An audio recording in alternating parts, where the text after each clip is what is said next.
capítulo 1, apenas 2 versículos, versículos 1 e 2. Eu vou ler na Nova Almeida Atualizada, diz assim: Paulo, apóstolo de Cristo Jesus, pela vontade de Deus, aos santos que vivem em Éfeso e são fiéis em Cristo Jesus, que a graça e a paz de Deus nosso Pai e do Senhor Jesus Cristo estejam com vocês. Amém?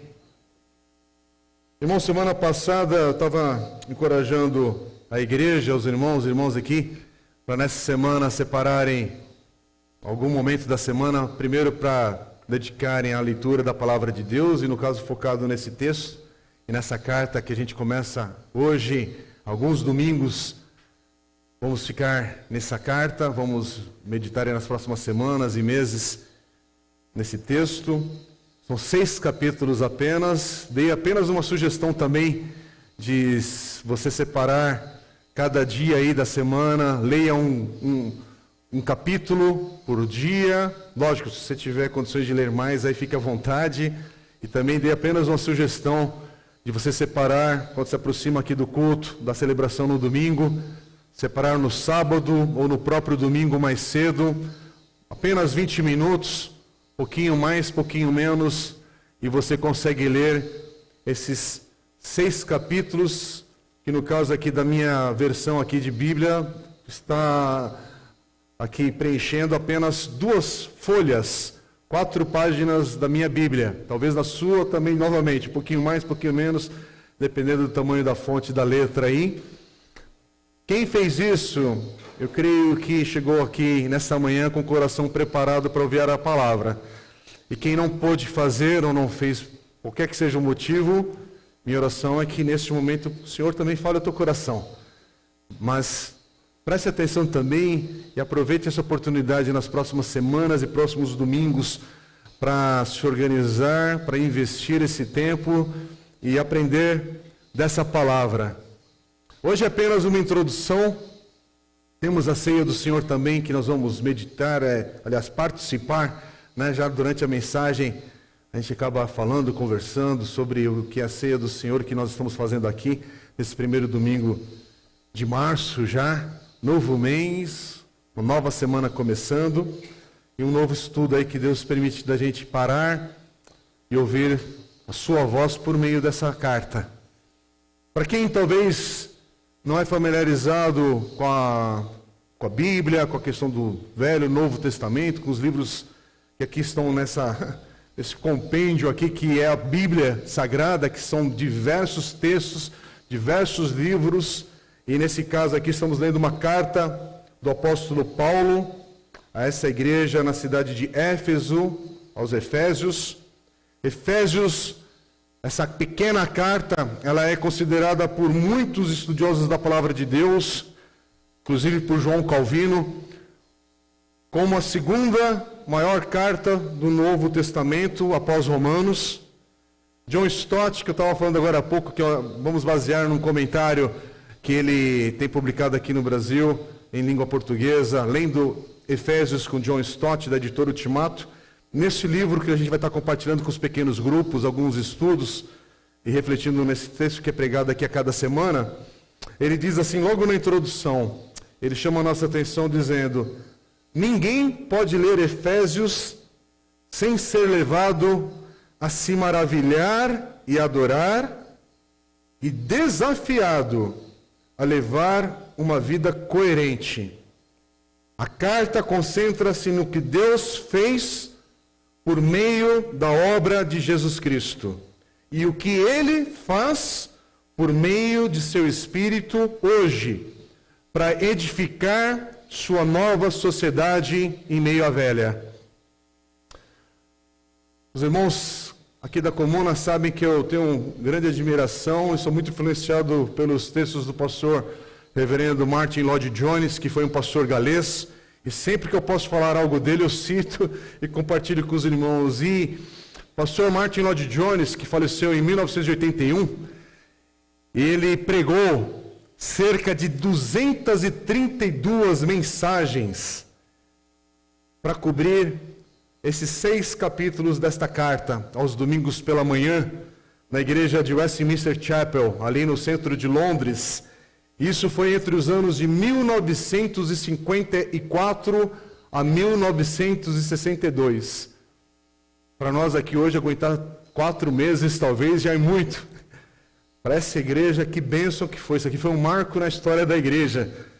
De 1954 a 1962. Inclusive, essa série de mensagens ela está disponível em 8 volumes, publicados na língua portuguesa pela editora PES, Publicações Evangélicas Selecionadas.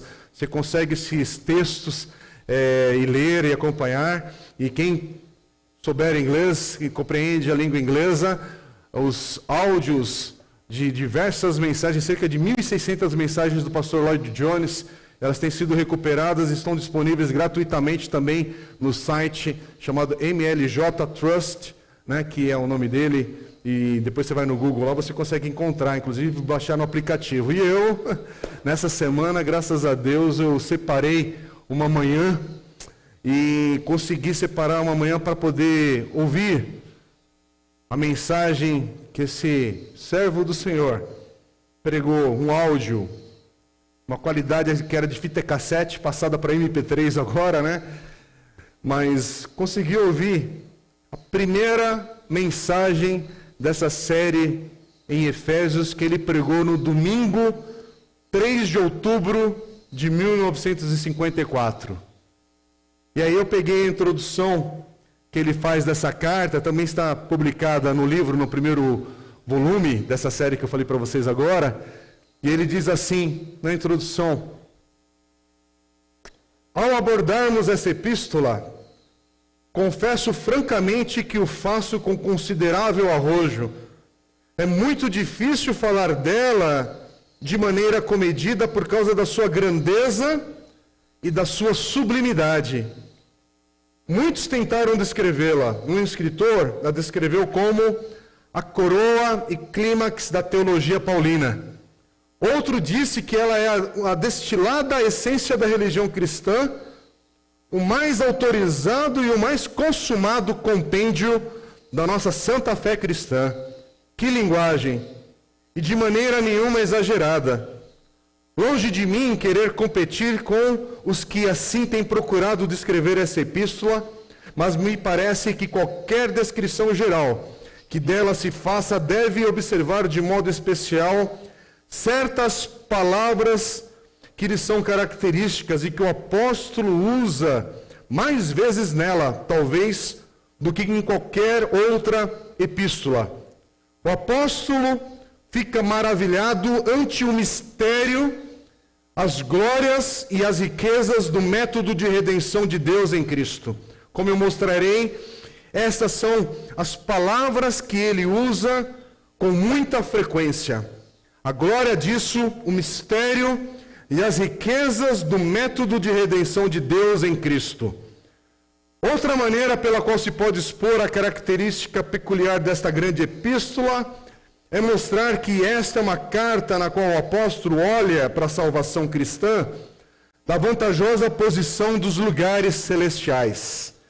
Em todas as suas epístolas ele expõe e explica o caminho da salvação.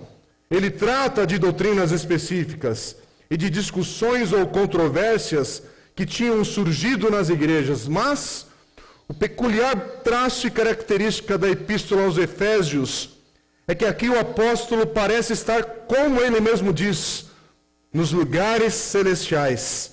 E dessa posição especial, ele está contemplando o grandioso panorama da salvação e da redenção. E o resultado é que nesta epístola há muito pouca controvérsia. E isso porque o seu grande interesse foi dar aos Efésios e a outros aos quais a carta é dirigida, uma visão panorâmica desta maravilhosa e gloriosa obra de Deus em Jesus Cristo, nosso Senhor. Da Epístola aos Romanos, Lutero diz: ela é o documento mais importante do Novo Testamento, o Evangelho em sua expressão mais pura. E em muitos aspectos eu concordo que não existe exposição mais pura e mais clara do Evangelho do que a Epístola aos Romanos. Aceitando isso como certo, eu me aventuro a acrescentar que, se a Epístola aos Romanos é a expressão mais pura do Evangelho, a Epístola aos Efésios é a expressão mais sublime e mais majestosa dele. Aqui, o ponto de vista é mais amplo e maior. Há declarações e passagens nesta epístola que realmente frustram qualquer tentativa de descrição. O grande apóstolo empilha epíteto sobre epíteto, adjetivo sobre adjetivo, e ainda assim não consegue expressar-se adequadamente. Há passagens no capítulo 1 e outras no capítulo 3, especialmente mais para o fim dele, em que o apóstolo é transportado acima e além de si próprio, se perde, se abandona numa explosão de adoração, louvor e ação de graças. Reitero, pois, que em toda a extensão das Escrituras, não há nada que seja mais sublime do que esta epístola aos Efésios. Essa declaração aqui do pastor Lloyd Jones, falando em 1954, irmãos, pregando a sua igreja. E eu creio que, quando eu estou falando para os irmãos, para nós lermos esse texto, essa carta, irmãos, que privilégio. Hoje, no ano de 2022, ainda temos a Bíblia em nossas mãos. Aliás, e na língua portuguesa, temos diversos textos, versões, e boas versões em português para você escolher. Não estou falando dessas Bíblias que o pessoal dá título no nome da Bíblia para coisinhas diferentes na capa, na folha, na página. Não estou falando de versão, de tradução. Irmãos, são anos e anos de pessoas que dedicaram suas vidas na tradução dos textos bíblicos. Hoje você tem a Almeida Revista Corrigida, Almeida Revista e Atualizada, Nova Almeida Atualizada, Nova Versão Transformadora, Nova Versão Internacional, a Mensagem, Bíblia na tradução na linguagem de hoje, e vai falando outros temas, Bíblia de Jerusalém, Bíblia não sei do que, Bíblia não sei do... Isso só para falar na língua portuguesa. Só para falar em língua portuguesa. Você tem uma das cartas mais preciosas da igreja. E eu quero te encorajar, não para ler por obrigação, não para ler porque você tem que ler, como se alguém fosse vigiar isso, é impossível, não é essa a intenção. Mas, irmãos, você tem um texto da palavra de Deus, inspirado pelo Espírito Santo de Deus, que ao ler e deixar o teu coração preparado para ler esse texto, inspirado pelo Espírito de Deus, palavra do Senhor, irmãos, como Paulo diz em diversos momentos nesse texto, nessa pequena carta, como o pastor Lloyd Jones falou isso para outras gerações e ainda fala ao nosso coração. Aqui você tem os mistérios de Deus aqui. Coisas que o Senhor revela do grande plano da sua grande salvação que está em andamento nesse exato momento. Irmãos, no momento de grandes trevas que o mundo vive, tem gente que tudo que fica falando é só dessas notícias desgracentas que estão no nosso redor, e quando não é saúde, agora é guerra. Quando não é uma calamidade, uma catástrofe, inclusive como nós vivemos no Brasil nos últimos dias, e ouvimos ali em Petrópolis, e que parece que semana sim, semana não, chega alguma desgraça, são outras espalhadas pelo mundo e que nos afetam, que nos deixam, às vezes, com o coração abatido, nos fragilizam, nos machucam, e principalmente quando é alguém próximo a você passando por uma dor, por uma luta terrível. Talvez uma notícia devastadora chegou no teu coração nesses últimos dias, e talvez chegou no coração de alguém e que hoje, ainda assim, aqui no corredor, te atendeu com um sorriso, te atendeu com carinho, mas você não tem noção de quão frágil o coração dessa pessoa está aqui. E aí, no ambiente da religião, que é a igreja, eu falo isso no termo para a gente entender, nesse ambiente que nós falamos do nome de Deus, como a gente confunde familiaridade com a reverência santa ao que é a igreja se ajuntar aqui em adoração, em adoração e o nosso foco ser o Senhor. E os mistérios, Senhor, a Tua palavra, ela é grande demais, poderosa demais para caber nos meus lábios para explicar tudo isso. Como Paulo fala, e no caso do pastor Lloyd Jones reforça aqui aquilo que Paulo está escrevendo, que ele escreve num outro ponto de vista, a maneira como Paulo aborda aqui esse texto, para falar de doutrina e da prática desse ensino na vida da igreja. Ele está olhando de fato das regiões celestiais. Se nós pudéssemos hoje olhar para esse mundo atual, mas das regiões celestiais, para entender aquilo que está em andamento nessa hora. Sim, você que é jovem, adolescente, um jovem adulto, solteiro, casado, viúvo, idoso, não sei em qual momento da sua vida, da sua trajetória você está aqui, mas nessa trajetória chamada vida, se você pudesse olhar nesse dia chamado hoje, das regiões celestiais e ver o que o Senhor está fazendo no plano da sua salvação. Meu irmão, minha irmã, eu tenho certeza que a postura de você compartilhar situações da sua vida, você teria outro filtro. Situações de você ver observar algumas adversidades que elas são reais da tua vida, mas ganharia outra perspectiva quando você trouxer a eternidade nesse olhar. Não apenas a tua vida breve e passageira, que Deus te coloca, que me dá também, mas... Vai precisar trocar? Tá, então desculpem, peraí.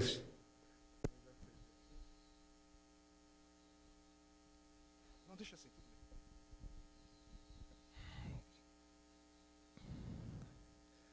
Trocamos aqui de microfone. Só para quem está em casa, não sei se perderam alguma coisa, mas agora continuamos. Irmãos, eu estou hoje bastante incomodado no meu coração e eu quero compartilhar isso com a igreja, com todo o respeito e temor a Deus.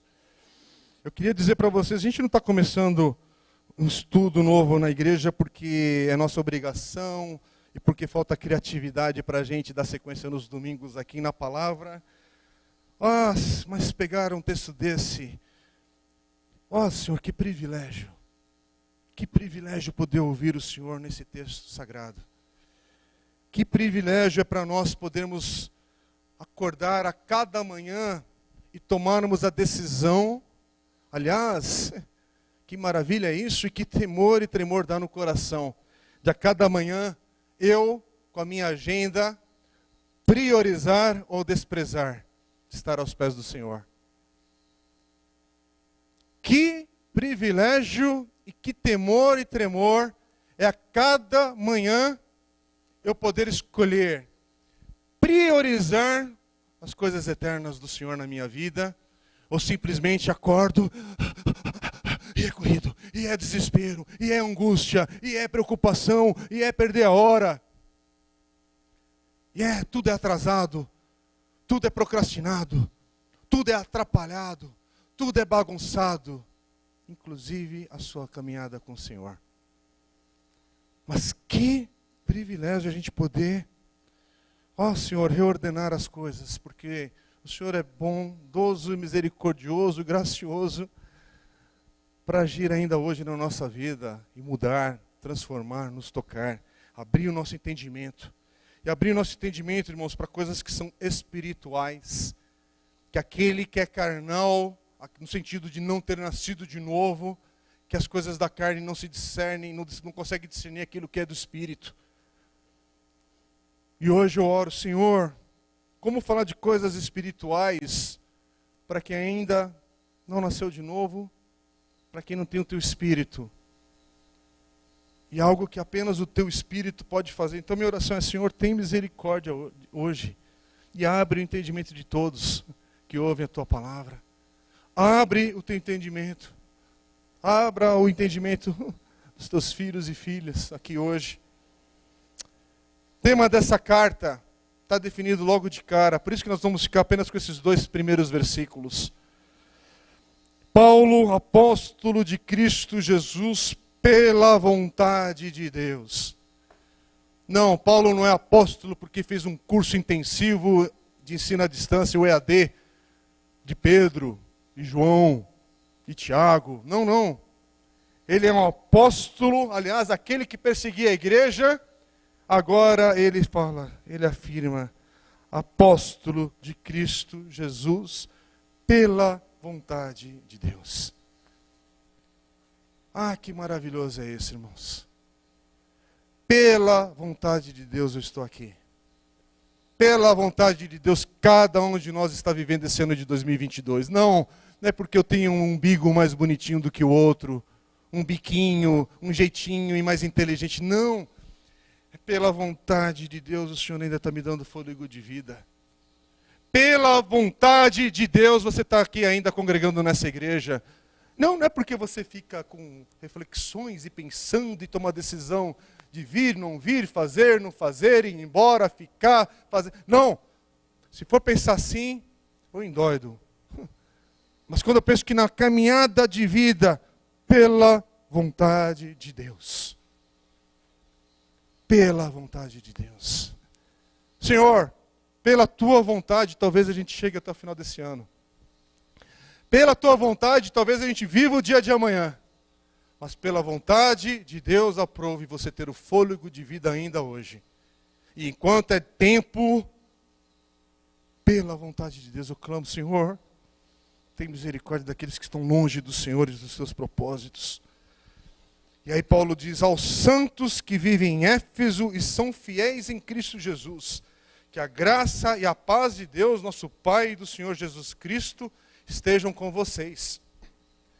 Quer dizer, Paulo está deixando claro, irmãos, primeiro e acima de tudo, o tema dessa carta aqui é Deus.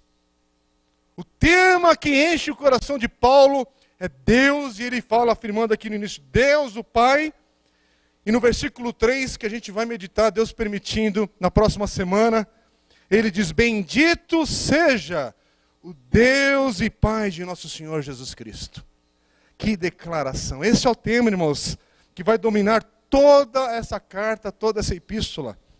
Aliás, a Bíblia, nós afirmamos, é a palavra de Deus. A Bíblia é o livro de Deus, é a revelação de Deus. E para o mundo, para dias que vivemos numa sociedade que cada vez mais se esquece de Deus, que Deus é o assunto ausente, é ausente na mídia, é ausente na academia, no sentido universidades, é ausente nos meios de decisões, é ausente na mesa de muitas famílias. Aqui temos um lembrete, um chamado, propósito da palavra do Senhor, e que nós estamos aqui hoje é nos conduzir de volta a Ele. Ele é o centro de tudo. Ele é o centro. Não é o teu problema, não é a tua luta, não é a tua dificuldade. E aqui Paulo, que já se identificou como apóstolo, mais uma vez aqui afirmando que a sua autoridade vem pela vontade de Deus. Ele está escrevendo essa carta, é mais uma das suas cartas, nós já estudamos a carta aos Filipenses recentemente, e aqui é outra carta que ele escreve da prisão, provavelmente em Roma, por volta do ano 61, 62. Sua primeira visita à cidade de Éfeso está descrita no livro de Atos dos Apóstolos, no capítulo 18, versículos 19 e 21, durante a sua segunda viagem missionária. Nós já estudamos esse texto aqui na comunidade também, você depois, se quiser se interessar, tem essa mensagem disponível em algum lugar aí do YouTube da igreja.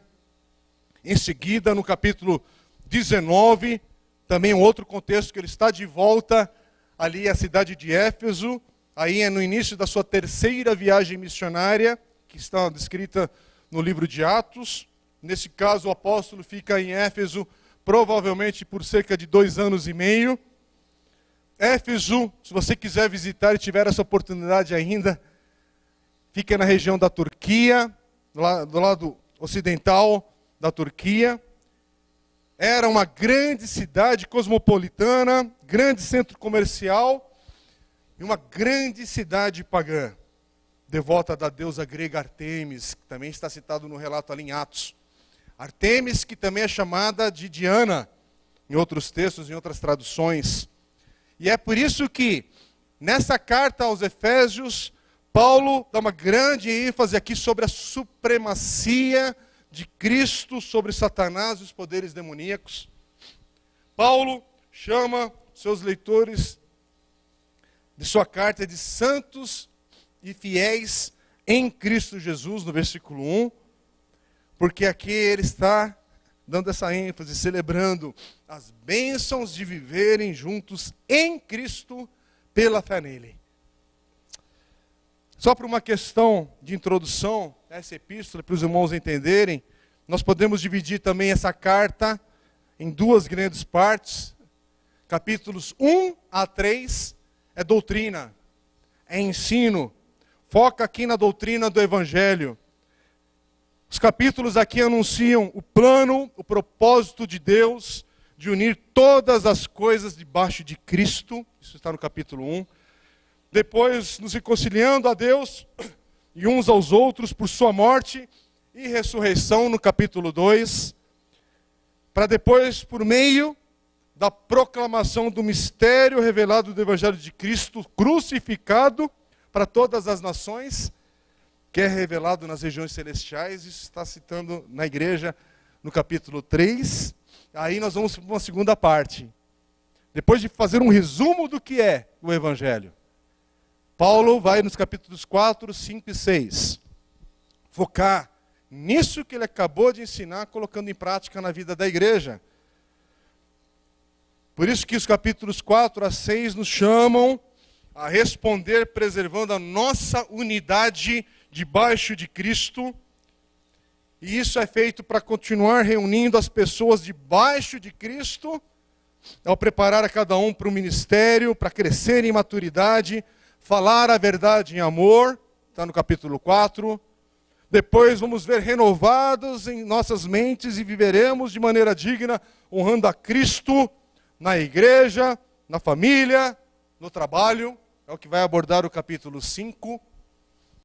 E o capítulo 6, o último capítulo, vai chamar cada um que está lendo, que está sendo provocado e exortado por esse texto, a se revestir, a ficar firmes com a armadura de Deus, que é dado ao povo de Deus no Evangelho, contra as mentiras de Satanás, que sempre ameaçam trazer divisão, nos afastar do Senhor.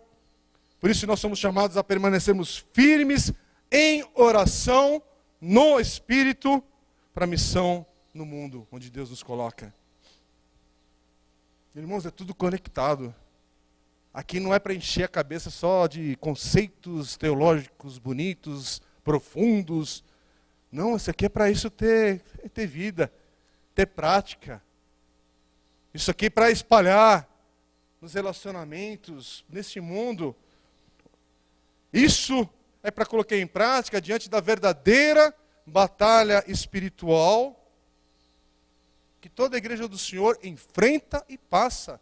Mesmo quando você pensa que você está aqui num culto ou num ato de adoração coletivo como igreja, mas se pudéssemos ver o que está acontecendo nas regiões celestiais nessa hora, isso iria nos surpreender e mudar a nossa atitude, a atitude do nosso coração.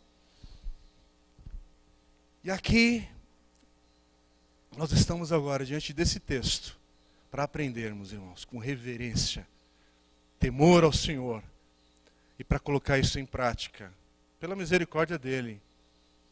Enquanto não somos perfeitos, muita coisa que é colocada aqui, ensinada aqui, a gente olha e fala, Senhor, faz isso na minha vida. Eu estou longe disso que está sendo ensinado e falado aqui, mas eu quero experimentar. Eu quero passar por essa experiência de renovar a minha mente, o meu coração, o meu espírito. Ser fortalecido da maneira como Paulo fala aqui que é possível. É para mim, irmão. É para você. E eu quero terminar essa mensagem com mais uma citação. Eu peço a sua paciência mais uma vez. E eu quero, de novo, compartilhar o texto final do primeiro capítulo dessa primeira mensagem, quando o pastor Lloyd Jones pregou, e eu quero destacar o ano. em 1954. Ele está falando no dia 3 de outubro de 1954. Eu nasci em outubro de 1970. E agora, só em 2022, estou compartilhando com a igreja onde Deus me coloca aqui para estar com os irmãos. E como esse texto fala hoje. E fala hoje para os dias que nós estamos passando no mundo, não apenas aqui no Brasil. Então, preste atenção agora. Ele vai comentar sobre esses grandes temas que nós encontramos e iremos encontrar nas próximas semanas. Aqui nessa carta aos Efésios, ele diz assim: permita-me fazer um sumário desses temas, de maneira simples e prática. Por que estou chamando a sua atenção para tudo isso? É porque estou profundamente convencido de que a nossa maior necessidade é conhecer estas verdades. Todos nós precisamos rever esta gloriosa revelação e livrar-nos da nossa mórbida preocupação com nós mesmos. Se apenas nos víssemos como somos retratados nessa epístola, se apenas nos apercebêssemos como o apóstolo o expressa em sua oração, nos versículos 17 e 19, de que devemos saber qual seja a esperança da nossa vocação e quais as riquezas da glória da sua herança nos santos, e qual a sobreexcelente grandeza do seu poder sobre nós os que cremos, segundo a operação da força do seu poder. Que diferença isso faria? Acaso você é um cristão acabrunhado, infeliz, achando que a luta é demais para você? Você está a ponto de ceder e desistir? O que você necessita é conhecer o poder que está operando vigorosamente por você, o mesmo poder que ressuscitou Cristo dentre os mortos. Se tão somente soubéssemos o que significa sermos cheios de toda a plenitude de Deus, deixaríamos de ser fracos e afligir-nos, deixaríamos de apresentar um quadro tão lamentável da vida cristã aos que vivem conosco ao redor de nós. O que necessitamos primordialmente não é uma experiência, é sim compreender o que somos e quem somos, o que Deus em Cristo fez e como Ele nos abençoou. Não nos apercebemos dos nossos privilégios. A nossa maior necessidade ainda é a necessidade de entendimento.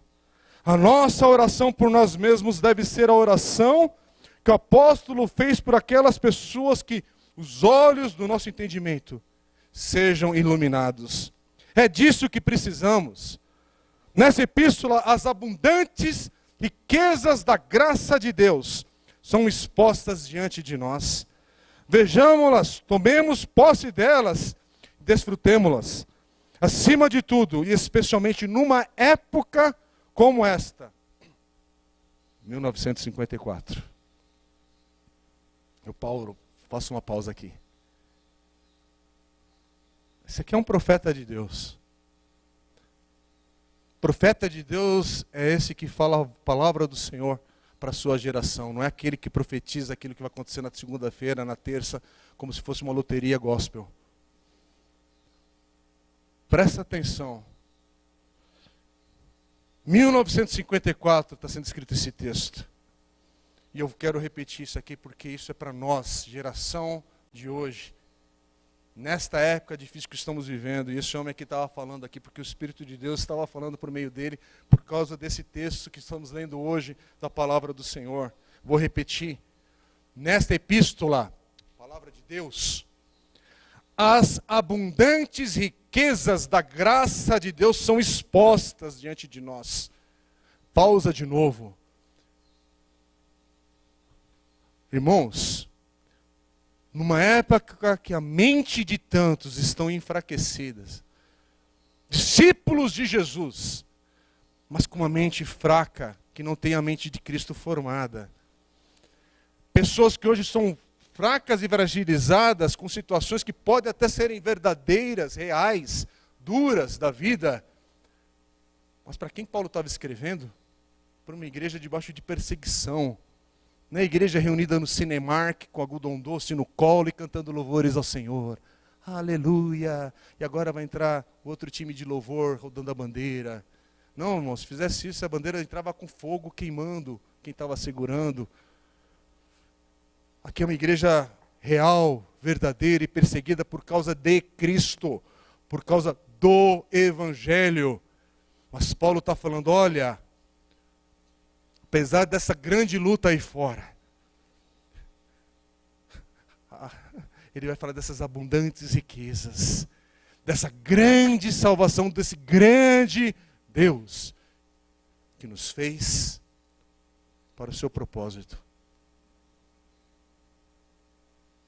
Irmãos, quantas vezes uma luta, algo particular você está vivendo, é porque você está olhando para você mesmo. Sou eu, sou eu, sou eu. É meu coração, meu coração, meu coração. É meu filho, é minha filha, é isso, é aquilo, outro. Cadê Deus nesse quadro? Cadê Deus nesse grande e maior quadro? Que é a história que está em andamento de acordo com os seus propósitos. Porque, meu irmão, se você não olhar para a sua vida, para essa pequena fração de participação que cada um de nós aqui temos nessa história, mas que o Senhor nos convida a participar, essa é a loucura de compreender os desígnios do Senhor. Mas Ele te chama, Ele te resgata, Ele perdoa teus pecados, Ele restaura a tua vida, Ele te dá salvação. Ele te chama pelo nome, Ele conhece as tuas lágrimas. Mas aí você está sem conhecer a palavra do Senhor, sem conhecer essa grandeza do mistério revelado do Senhor. E aí a gente tem uma geração analfabeta de discípulos de Deus, e que não se sustentam na primeira grande adversidade. Não na primeira adversidade, na primeira grande adversidade. E aí, enfim, estou falando tudo isso porque não sou eu que vou convencer ninguém aqui sobre alguma coisa. Eu peço, Senhor, que a palavra do Senhor, que esse texto fale ao meu e ao teu coração. E é por isso que eu vou continuar insistindo com você. Leia esse texto. Não precisa ler o livro do Stott que eu falei. Se você ficar com texto bíblico apenas, daquilo que é inspirado por Deus, já é suficiente para a tua vida. Porque a nossa vida cristã é Cristo. A vida cristã é Cristo. O pastor Carlos Macor, um querido amigo meu que é pastor em São José dos Campos, na Igreja Batista Memorial de Alphaville, ele tem um livro que ele fica em João 15, sobre o que é permanecer na videira. Permanecer no Senhor. Irmãos, é você entender que a satisfação do teu coração já está ali. O que você precisa, se você nasceu de novo, é Cristo. É Cristo. Ter uma vida plena é Cristo, não é uma casa nova. Ter uma vida plena é Cristo, não é porque você está sem carro, está andando a pé. Ter uma vida plena e abundante é Cristo. E saber que Ele é seu Senhor e Salvador. Ter uma vida plena é Cristo, porque ter Cristo é ter o Espírito de Deus. E é isso que a gente precisa. E como é que a gente tem isso? Pela palavra de Deus, não é com palestra. Não é você ouvindo também 5, 10, 20 mensagens no mesmo dia, que nada fica. Ninguém aguenta isso. Na verdade, você está ouvindo e nada fica. Ah, mas eu ouvi 10 pregadores hoje. Não, você ouviu, mas não ficou. Não tem condição de absorver isso. Menos. Para com essa vida que ela é de produção, que ela é de fazer, que ela é de conquista. O Evangelho é sobre negar a si mesmo, renúncia, te submeter a Cristo. E Ele tomar você, tomar a tua vida. Tomar os teus valores, transformar aquilo que é esse anseio, esse treco que você está buscando, está correndo atrás e não sabe o que é Cristo. Talvez você não sabe dar nome, e eu quero te ajudar pela palavra de Deus a falar, é Cristo que você precisa no teu casamento, na tua vida com teus filhos, na tua vida jovem que está procurando, eu estou perdido na vida, é Cristo que você precisa. E a igreja do Senhor, nos dias de hoje, precisa de Cristo de novo. não é de um novo programa, não é de uma nova fórmula, não é você mudar a filosofia da tua igreja. Não, a igreja do Senhor está precisando de Cristo. Porque é uma igreja hoje também que parece mais que um CEO de empresa, um executivo que às vezes está no púlpito, do que um pastor. Você está mais ouvindo palestra de autoajuda, que nem precisa da palavra de Deus. O cara cita um texto bíblico só para poder falar o que ele quiser. É que nesses dias eu estava fazendo pesquisa de alguns assuntos, de alguns temas, aí acaba no YouTube lá, subindo um monte de vídeo de pregação. Irmãos, eu me assustei. Não vou citar nome, meu objetivo não é esse, nem ridicularizar ninguém.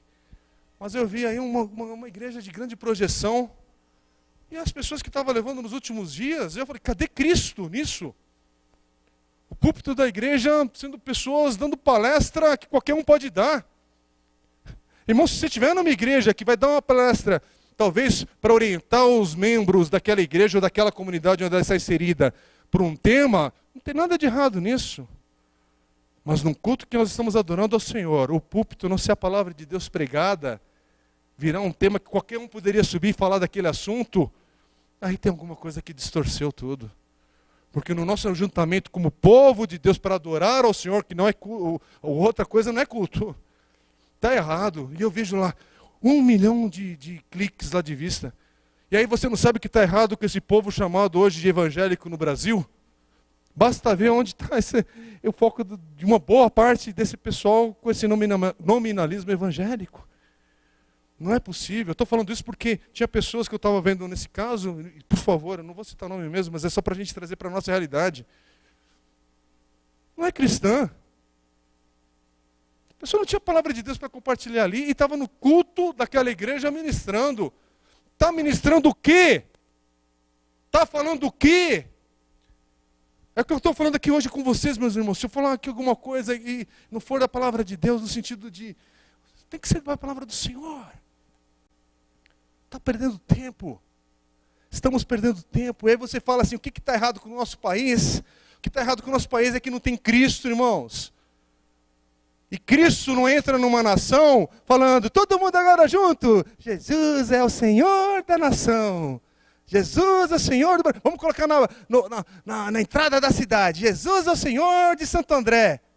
Para com isso. Isso é brincadeira com o nome do Senhor.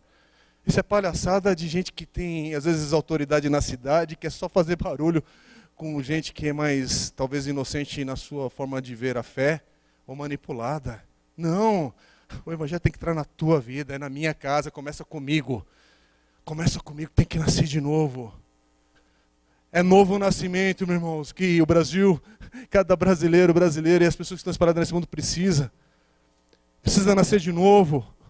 Tem que nascer de novo, tem que receber o Espírito de Deus. Porque senão o nosso coração corrompido, mal, inclinado ao pecado, vai se afastar daquilo que é santo, justo e bom, que vem do Senhor. Deixa eu só terminar aqui.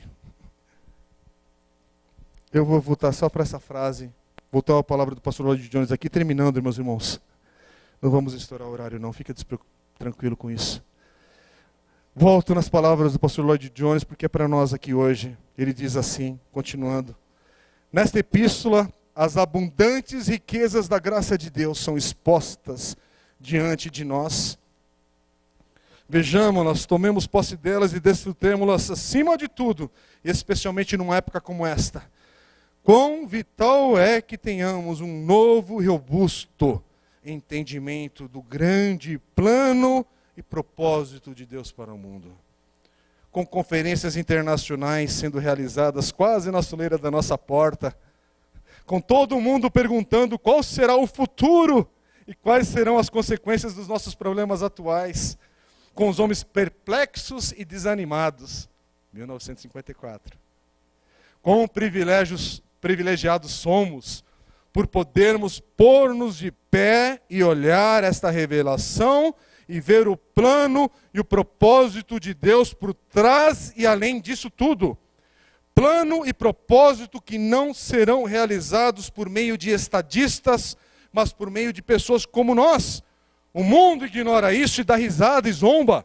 No entanto, com o apóstolo, nós sabemos com certeza que todo o principado e poder e potestade e domínio e todo o nome que se nomeia, não só nesse século, mas também no vindouro, foi posto debaixo dos pés de Cristo.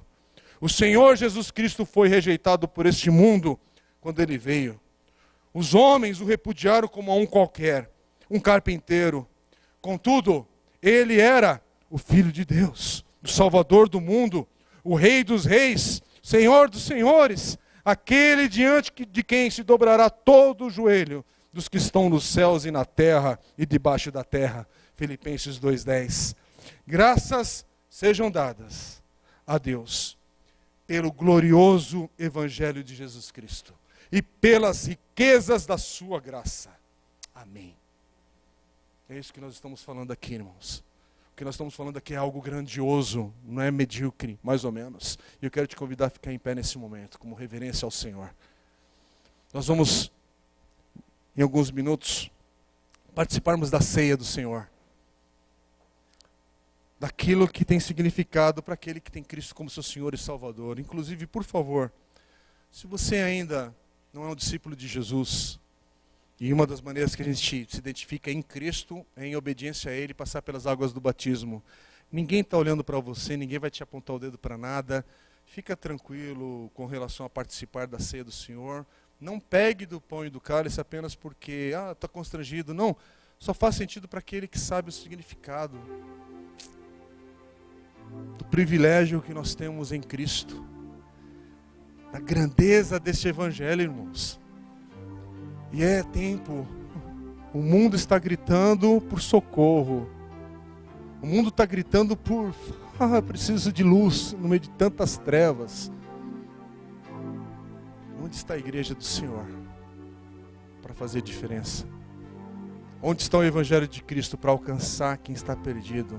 É comigo, é com você, é com a nossa geração. E precisamos resgatar essa maneira de enxergar o Evangelho de uma maneira gloriosa, poderosa, grandiosa. É por isso que meu coração se alegra quando estou aqui com os irmãos e infelizmente temos alguns irmãos que não podem estar aqui presentes, mas não é tanto faz. Quando a gente pode se reunir, adorar o nome do Senhor, ouvir a sua palavra e trazer isso para a nossa vida. Então vamos orar agora. Consagre a sua vida ao Senhor. Consagre o significado dessa mesa se você vai participar. Mas também quero te dar a oportunidade. De repente você está aqui hoje e você está ouvindo o Evangelho pela primeira vez ou talvez já numa sequência de tempo. Eu apenas peço que o Senhor te dê entendimento e que Ele haja na sua vida no tempo dEle. Talvez o tempo dEle é hoje. Então nesse momento junte-se a nós em oração. Nosso Deus é aquele que vê o teu coração, como você está. Mas você precisa de entregar a Cristo Jesus a sua vida, seu coração, confiar nele. Bendito seja o nome do Senhor. Pai querido, queremos orar nesta hora, que vamos, depois de ouvir a tua palavra, participar da ceia do Senhor também. E Senhor, nós só podemos participar dessa ceia por causa de Cristo, sua morte e ressurreição, pelos nossos pecados. Obrigado, Pai, porque o Senhor nos deu nova vida em Cristo, nos reconciliou em Cristo. E obrigado porque nessa carta Paulo vai falar da grandeza do Senhor como nosso Deus, Deus o Pai. Vai falar sobre esse mistério, Pai, que é o Evangelho, mas que nos alcançou e que é revelado aqui na Tua Palavra. Obrigado, Senhor. Obrigado, Senhor, nesse dia.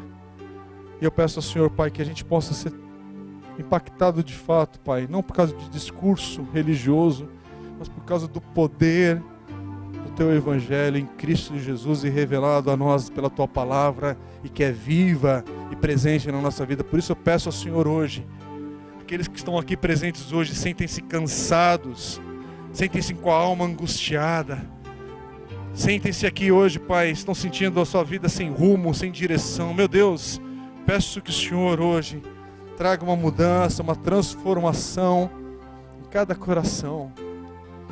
e traz um verdadeiro avivamento do Senhor sobre a tua igreja, aqui onde nós estamos e espalhada nesse mundo, Pai. Faz de novo isso para a glória do teu nome. Oramos em Cristo Jesus. Amém. Amém.